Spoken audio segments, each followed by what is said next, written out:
So we've just come out for the day to buy feeds, but we've also decided to meet a farmer on the way, and he wants some advice about his farm, so combine the two. Here he is, Mr. John Sharp, just out visiting a fish farmer today on the way to buy feeds. Poor practice, unfortunately. Very steep banks, no way to make the water come in or out. Bit of a shame, but we're here to help, so we'll give them some good advice. Basically, people get very excited about fish. They see something on television, sort of a promotional piece about how amazing fish farming is, and they're like, all right, let me do that. And they jump into it without even doing any research or contacting the right people, or they fail to reach the right people, so it's not necessarily their issue. And they end up with something like this, which looks at first glance okay, but actually is a pretty poor example of a pond. Firstly, they've dammed the stream and put a pipe directly from the stream into the pond, but there's no way to control the water, so any water that comes in that's not good quality can instantly kill your fish. Notice how steep the banks are. It's far too steep, they'll just erode over time. You can see there how steep that bit is, far too deep, erode over time. And then the other side is like another pond, which is 10 foot, which is what, 2.5, 3 meters deep.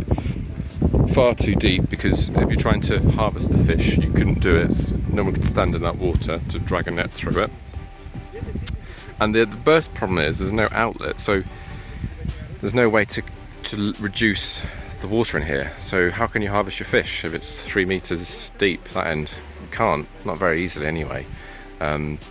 So quite a bit of work to do here to remedy it. You've got to change the slopes, you've got to put some new inlets and outlets so you can control the flow. The other thing was the fish quality. He just went to the lake and just caught a load of fish and put them in there. So again, you have all sorts of species that won't grow. You have adults, juveniles all mixed in together. Just really not the best way to do it. And this is the sort of thing that I see far too frequently, sort of poor practice, because the knowledge just isn't there or available. So we've come along. We're not in this district. Pauson is now connecting up to the government worker who works in this district, who can come and give advice for free, and will help this chap to improve on his ponds. But interesting nonetheless to see it, and I'm just pleased, to be honest, that we are in reach, because this isn't all wasted. There's a lot we can do to remedy the situation, and in some ways, the big cost is actually digging the ponds initially, so we can help with that. So I was told this part was 10 feet deep. It doesn't look 10 feet deep to me.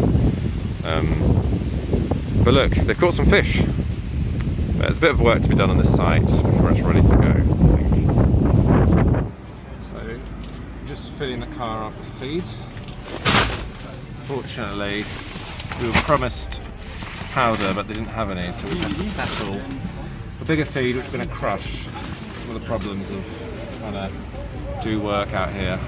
Get the level right. Basically, it's quite shallow down there, and it's deeper that end.